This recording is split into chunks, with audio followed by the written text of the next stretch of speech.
Right, I guess this is kind of a follow-up on my previous video. It's also a shout out to Thou Art That. Matt had a video called Human Nature, Theism, Atheism, and the Contemporary Debate. I found his video to be very useful, very insightful, especially his history of, I guess we'll say, the way that atheistic secular individualism had and really required a historical context in order to make it feasible and intelligible, and that there does seem to be some sense to the claim that humans are a kind of animal of transcendence, that we are a kind of organism that will necessarily have needs for relating to what is beyond it, what transcends it, and that self-relation can't be reduced to like an inner circuit where I just relate to myself. That part of my self-relation is the way that I relate to everything that's around me, and I do mean the capital E everything, that is what I take to be the cosmos, or even something like the transcendent order that informs the unfolding, I guess, of the cosmos. Part of the problem, I think, is the issue of a kind of rift that occurs potentially in scientific thought, and it's the difference between what could be called a pure science of understanding from an applied science of control and prediction. It's a sort of an overstated distinction. I don't think that it's we want to take it too seriously, but there does seem to be a difference between those kinds of scientific orientations which move out of a systems theory, I guess I would say, and attempt to reveal and disclose the interconnections of things in an understanding way so that we could have greener technologies, so that we could, I guess, try to have robust ecosystems that are more sustainable, that are more, I guess, able to thrive in harmony with one another, as opposed to a kind of dominance and control position which we seem to have been taking at least over the last 100 years or so. That science has been used in a technological way more for um, control, even if we don't understand what it is. And I think some people would say, well, we're never going to understand it. We'll just try to make things work. And, you can see this from, not only in contemporary sort of um, pharmacological approaches toward mental illness. I mean, you see this strategy, but I think we see it in a lot of places in the computer science realm, in the technological realm, that there is a, I guess, a willingness maybe to trash the planet and to think that everything is some sort of problem to be solved or to be fixed. So now death is a problem to be solved, rather than trying to help us understand the naturalness of death and to deal with it. It's become a problem to be fixed. Or the way that, we're going to be exploring space, rather than trying to, I guess, really come to terms with sustainable, life practices here on the planet. Okay, all that I think is interesting and useful, and I do want to give a shout out to that video. I think the issues about in my last video, I just feel so easily misunderstood that if I make recourse to math, people tell me I need to read Kurt Gödel and realize incompleteness theorem.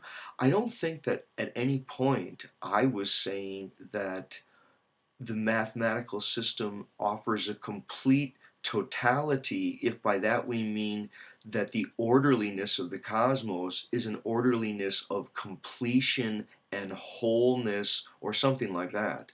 I think if anyone has looked at any of my videos or carefully listened to what I've been saying over the last year and a half, it's that it's both one and many, that it's ambiguous, that life is a dance of merger and division that will not sit still, and the lines won't ultimately come clean as far as ultimately merged or ultimately divided. I think we can see this in things like the incompleteness theorem. We can see this in the fact that both 0 divided by 0 is not 1, nor is 0 to the power of 0. Now, I'm not trying to make some speculative claim like, you know, the nature of mathematical realities is disclosing some cosmological fact about the universe. I'm trying to give more of a quick metaphorical, allegorical,